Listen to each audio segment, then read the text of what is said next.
దివాళీ రోజు కూడా నేను లీవ్ తీసుకోలేకపోయాను, వర్కర్స్కి కూడా సెలవు ఇవ్వలేకపోయానని నేను కూడా బాధపడుతున్నాను. అది బొట్టికి పెట్టాలని చాలామంది అనుకుంటున్నారు. బొట్టికి పెట్టడానికి నాకేమో చిన్న షార్ట్లో నేను సరిపోదు. నా ఎక్స్పీరియన్స్ అయినా అసలు బొట్టికి పెట్టాలనుకునే వాళ్ళకి ఏం చెప్పాలి అన్నా కూడా మినిమం నాకైతే 1 hour అయితే కావాల్సిందే.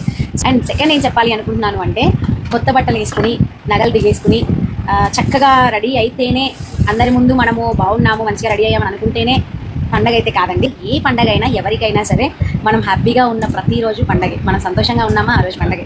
పండగ రోజు మనకంటూ ధైర్యంగా మన వాళ్ళు అంటే నేను నీకున్నాను, మా అమ్మ మాకుందండి, మా అన్నయ్యకి నాకు మా అమ్మ ధైర్యం, ఆవిడికి మేము చేసినా కూడా నాకు మా అన్నయ్యకి మా అమ్మ ఉంటేనే ధైర్యం అనమాట. నీకు నేను ఉన్నాను రా, నీ కష్టంలో నీ బాధలో ప్రతి చోట నేను నీకు ఉన్నాను అని ఒక మాట ధైర్యంగా ఉన్నా కూడా అది చాలా బలాన్ని ఇస్తుంది కదా. అదే బాధ్యత అంటాను నేను. అలా ఉన్నా అది పండగే. ఇంకొకటి, నీ జీవితంలో నిజమైన స్నేహితులు ఉన్నా అది చాలా పెద్ద పండగ అండి. నాకు నా ఫ్రెండ్సే బ్యాక్ బోన్స్. నాకు ఎక్కడికి వెళ్ళినా ప్రపంచంలో నేను ఏ చోటులో అడుగు పెట్టినా నేను అక్కడ ఒక ముద్ద తినగలుగుతాను అనే ధైర్యం నాకుందండి. అదే నా స్నేహితులు. ఎక్కడెక్కడో ఎవరెవరో ఎందరో నాకు ఫ్రెండ్స్ అయిపోతారో అది మాత్రం నేను కూడా అలాగే అవుతాను. నాకు నా ఫ్రెండ్స్ ఏదైనా ఇది కాదు ఇది అని చెప్పినప్పుడు నేను తీసుకుంటా.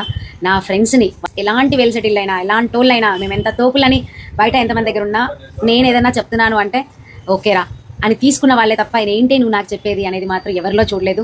ఇఫ్ ఇన్ కేస్ అలాంటి వాళ్ళు ఒకవేళ నా లైఫ్లో వచ్చిపోయింటే ఒకరిద్దరు అయ్యుండొచ్చేమో, అది కూడా వేళ్ళ మీదనే లెక్క పెట్టుకోవడం. ఒకవేళ నీ తప్పు నీకు ఎదురు చూపించి నీకు ఎదురు మాట్లాడినా, నీలో ఉన్న లోపాన్ని ఎత్తి చూపిస్తే 100 మందిలో ఉన్నా సరే నీకు ఆ ఫ్రెండ్ గుర్తు రావట్లేదు అంటే అది ఫ్రెండ్షిప్ వీక్ అని అర్థం. మంది చెప్తారండి, ఒకవేళ వెంటనే వెళ్ళిపోతున్నారు అంటే అది వీక్ ఫ్రెండ్షిప్ అనుకుంటా నేను. అది నిజమైన ఫ్రెండ్షిప్ కాదు. ఆ ఫ్రెండ్షిప్ స్ట్రాంగ్ అని నేను అనుకోను. అంటే నీతో అవసరానికి కమర్షియల్గా చేసే ఫ్రెండ్షిప్ల కన్నా నిజాయితీగా నీతో ఉండి దెబ్బలాటలాడి ఒక 4-5 సంవత్సరాల తర్వాత వచ్చి నీతో మాట్లాడిన ఫ్రెండ్ బల్లగుద్ది చెప్తా అండి నేనైతే, వాడు నిజమైన ఫ్రెండ్ అని.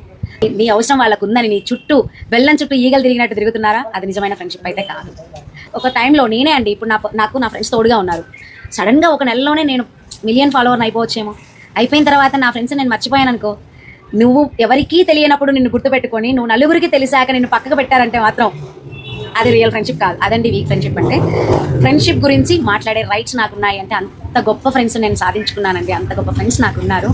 అసలు ఒక వీడియోలో ఓన్లీ నా ఫ్రెండ్స్ గురించి చెప్తే సరిపోదండి. వీడియో ఏంటి డే సరిపోదు. ఒకవేళ మనకు ఒకటి లేకపోయినా దేవుడు ఒకటి ఇచ్చాడు అనుకోండి, ఇంకా అదే సంతోషపడాలి. మన లైఫ్లో ఇది ఉంది అనుకుంటే ఇదే మనకి పండగ. కంపారిజన్ చేసుకునే సిచ్యువేషన్ వచ్చింది అంటే ఈవెన్ అది రిలేషన్షిప్లో హస్బెండ్ అండ్ వైఫ్ మధ్య కామన్. అది అవి ఎందుకు వస్తాయి అనేది వాళ్ళకి ఆ పెయిన్లో తెలుస్తుంది. కానీ పుస్తకం పైన ఉన్న ఒక పైన కవర్ పేజీని చూసి బుక్నంతా డిసైడ్ చేయలేం కదా. అలానే పైన కనిపించే దాన్నంతా చూసి ఎవరిని డిసైడ్ చేయకండి. లోపల ఆ పెయిన్ ఎంత ఉందో మనకే తెలుస్తుంది. నీ కోసం ఉన్న పర్సన్స్ నీకుంటే అదే పండగ. నువ్వు సంతోషంగా ఉన్న రోజే నువ్వు పండగ. నీ లైఫ్లో నిజమైన స్నేహితులు ఉంటే అదే పండగ. అలాంటి ఫ్రెండ్స్ నా లైఫ్లో ఉన్నారు. అయితే నేను హ్యాపీ దివాళీ హ్యాపీగా చెప్పుకోవచ్చు అనమాట. వన్స్ అగైన్ అందరికీ హ్యాపీ దివాళీ. బొట్టికి వీడియో మిస్ అవ్వను, ఖచ్చితంగా పెడతా. కొంచెం ఓపిక పట్టు.